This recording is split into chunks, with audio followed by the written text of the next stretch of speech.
حضرت سیدنا عثمان غنی رضی اللہ تعالیٰ 17 ذوالحجہ آپ کا یوم وصال ہے۔ دیکھیں آپ قبر پہ بیٹھ کے اتنا روتے تھے کہ آپ کے آنسوں سے آپ کی داڑھی مبارک تر ہو جایا کرتی تھی۔ 2 نوروں والی سرکار حضرت جن کو حضور نبی علیہ السلام نے اپنی 2 صاحبزادیاں عطا فرمائی اور کہا 2 ہی تھی، اگر زیادہ ہوتی تو 1 کر کے عثمان کے نکاح میں دے دیتا حضرت ہیں۔ اتنی شانوں والے صحابی، یہ وہ صحابی ہیں جنہوں نے نبی علیہ السلام سے جنت خریدی باقاعدہ۔ یہ وہ شانوں والے صحابی ہیں، اگر کوئی معاملہ ہوتا تو محبوب علیہ السلام حضرت عثمان کے پاس بھیجا کرتے تھے، جاؤ عثمان کے پاس اور پھر بعد میں صدیق اکبر رضی اللہ تعالیٰ عنہ، حضرت عمر فاروق کا بھی یہی معمول رہا، اگر کوئی معاملہ ہوتا نا فرمایا کرتے تھے جاؤ عثمان کے پاس حضرت۔ اتنے سخی تھے حضرت، اتنے کریم تھے حضرت عثمان غنی رضی اللہ تعالیٰ عنہ۔ لکھا ہے کہ وہ جناب صدیق اکبر رضی اللہ تعالیٰ عنہ کے دور خلافت کی ابتدا تھی، بالکل آپ باہر بیٹھے ہوئے تھے حضرت، ایک شخص آیا اور آ کے نا سلام عرض کرنے کے بعد عرض کرتا ہے حضرت آپ امیر بھی ہیں اور امیر بھی ہیں۔ پہلے امیر سے مراد کیا مسلمانوں کے امیر ہیں، اور دوسرے امیر سے مراد آپ دل کے بھی امیر ہیں۔ بعض دفعہ لوگ امیر تو ہوتے ہیں دل کے امیر نہیں ہوتے۔ ہمیشہ حضرت اللہ سے دعا کرنا، یا اللہ مال بھی دینا، پھر اس کو خرچ کرنے کی توفیق بھی دینا حضرت۔ مال بڑے بڑے لوگوں کے پاس ہے، خرچ کرنے کی توفیق نہیں ہے حضرت سب کے پاس۔ رو پڑتے ہیں لوگ جب اللہ کے راستے میں خرچ کرنے کی بات۔ ہمیشہ اللہ سے دعا کرنا، یا اللہ مال بھی دینا لیکن اس کو خرچ کرنے کی توفیق بھی دینا۔ اب صدیق اکبر امیر بھی تھے اور امیر بھی تھے۔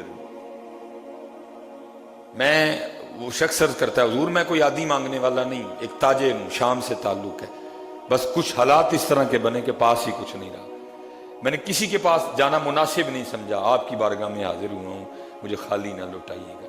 لیکن صدیق اکبر رضی اللہ تعالیٰ نے اس شخص کا ہاتھ پکڑا تو اندر لے گئے۔ باہر سے حضرت جی گھر بڑا بہترین تھا، لیکن جب اندر گئے تو شامی بزرگ کہتے ہیں کہ چارپائی تو دور کی بات ہے، اندر ایک پھٹی چٹائی بیٹھی تھی، خود بھی اس پہ بیٹھ گئے اور مجھے بھی بٹھایا۔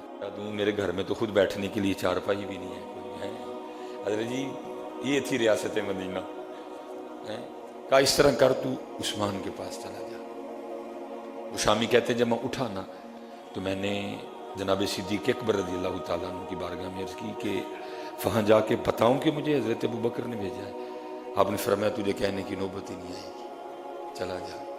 اب وہ شامی بزرگ کہتے ہیں جب میں حضرت عثمان غنی رضی اللہ تعالیٰ عنہ کے گھر پہنچا نا تو اب وہاں جا کے کیا سنتا ہوں، آپ اپنی بیوی اور بچوں کی تربیت فرما رہے ہیں، اور کیا کہہ رہے ہیں، یہ تم دودھ میں شہد ڈال کے کیوں پیتے ہو؟ خبردار آج کے بعد دونوں کو اکٹھا نہ کرنا، اگر شہد پینا ہے تو صرف شہد پیو، اگر دودھ پینا ہے تو صرف دودھ پیو، خبردار آج کے بعد دونوں کو اکٹھا نہ کیا جائے۔ اب وہ شامی بزرگ کہتے ہیں میں باہر کھڑا سن رہا تھا، میں نے کہا حضرت ابوبکر صدیق رضی اللہ تعالیٰ نے ان کے پاس بھیجا ہے اور ان کا حال تو یہ ہے، اپنی بیوی اور بچوں کی اس بات پہ بھی تربیت فرما رہے ہیں کہ تم دودھ اور شہد اکٹھا کیوں کرتے ہو؟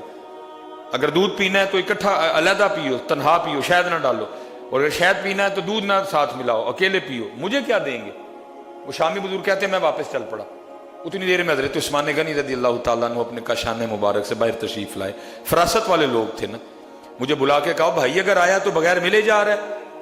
کہتے میں واپس آیا، آ کے میں نے سلام عرض کی، سلام کا جواب بھی مرحمت فرمایا، ساتھ مسکرائے بھی، اور مسکرانے کی وجہ یہ تھی کہ سلام کے جواب دینے سے ان کو پتہ چل گیا کہ میرے محبوب کا امتی ہے، میرے محبوب کا امتی ہے کوئی، یعنی بھائی تجھے ذرا انتظار، بڑے لوگ بڑی باتیں، کہا تجھے ذرا انتظار کرنا پڑ گیا، میں ذرا اپنے بچوں کی تربیت کر رہا تھا، بتا کیسے آنا ہوگا، اور یہ کہہ کہ نا اندر سے چارپائی منگوائی اور مجھے اس پہ بٹھا دیا، اور کہتے ہیں حضرت عثمان غنی رضی اللہ تعالیٰ عنہ کے گھر سے میری ضیافت کے لیے سب سے پہلے جو چیز آئی نا وہ دودھ میں شہد ملا ہوا تھا، کہتے اس کے بعد جو آیا وہ کھجوروں کا حلوہ آیا، مجھے کھلا کے پلا کے پھر پوچھتے ہیں بھائی کیسے آنا ہوا؟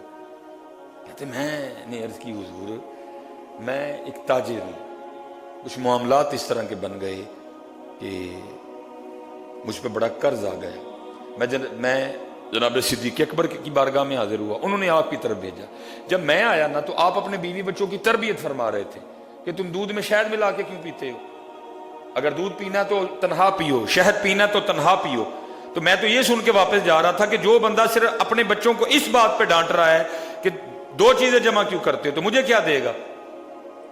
لیکن حیرانگی کی بات ہے حضرت، آپ کے گھر سے سب سے پہلے جو چیز مجھے پلائی گئی ہے وہ دودھ اور شہد ہی ہے، یہ کیا معاملہ ہے؟ فرمایا بچوں کو اس لیے ڈانٹ رہا تھا کہ عثمان کے پیسے اس لیے نہیں ہیں کہ صرف آل عثمان اس سے لطف اندوز ہو، بلکہ یہ پیسے تو میں نے اس لیے رکھے ہوئے ہیں کہ میرے محبوب کی امت پہ خرچ ہوں، اس لیے ان کو منع کر رہا تھا کہ دودھ بھی میٹھا ہے شہد بھی میٹھا ہے، دونوں کو کیوں ملاتے ہو؟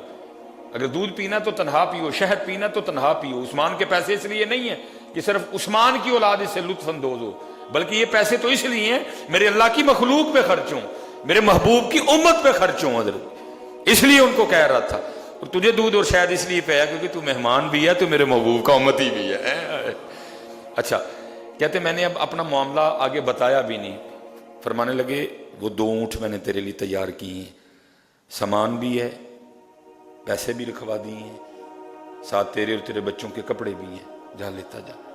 اور میں نے اس میں 4000 درہم بھی رکھوائے ہیں۔ کہتے میں بڑا حیران ہوا، اور میں تو تھوڑے مانگنے آیا تھا، حضرت نے اتنے زیادہ عطا فرما دی ہیں۔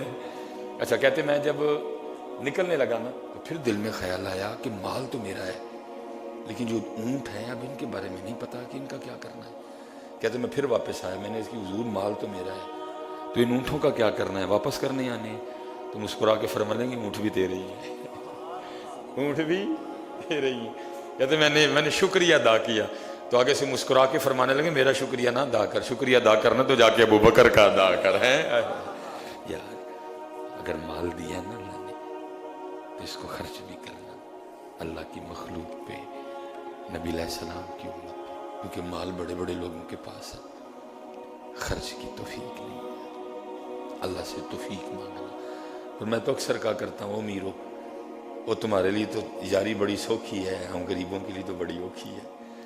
ہم تو روزے رکھیں گے، مجاہدے کریں گے، ساری رات شب بیداریاں کریں گے، پھر بھی پتہ نہیں یاری لگے گی کہ نہیں لگے گی۔ لیکن میرے محبوب نے فرمایا السخی حبیب اللہ، سخی اللہ کا دوست ہے۔ تمہیں تو اللہ نے کمال دے دیا، تم پتہ نہیں کیا کر رہے ہو، تو میں بھی اس کو پکڑ کے رکھ رہے ہو۔ یاری لگاؤ اس کو اللہ کے راستے پہ خرچ کر کے، اللہ اور اللہ کے رسول کے لیے، تمہارے لیے تو بڑی آسان کر دی رب اللہ اور اللہ کے رسول نے۔ یہاں تو جان جائے گی پھر بھی پتہ نہیں دوستی لگے گی کہ نہیں لگے گی۔ فرمایا سخی حبیب اللہ، سخی دوست ہے اللہ کا، لگاؤ اللہ سے دوستی یار، اگر مال دیا ہے اللہ اس کو خرچ کرو، غریبوں پہ خرچ کرو، یتیموں پہ خرچ کرو، فقیروں پہ خرچ کرو، مسکینوں پہ خرچ کرو، جو آپ کے نیچے لوگ کام کر رہے ہیں ان پہ خرچ کرو۔ اور یاد رکھنا سب سے بہترین جو سودا ہے نا وہ اسی ذات سے ہے۔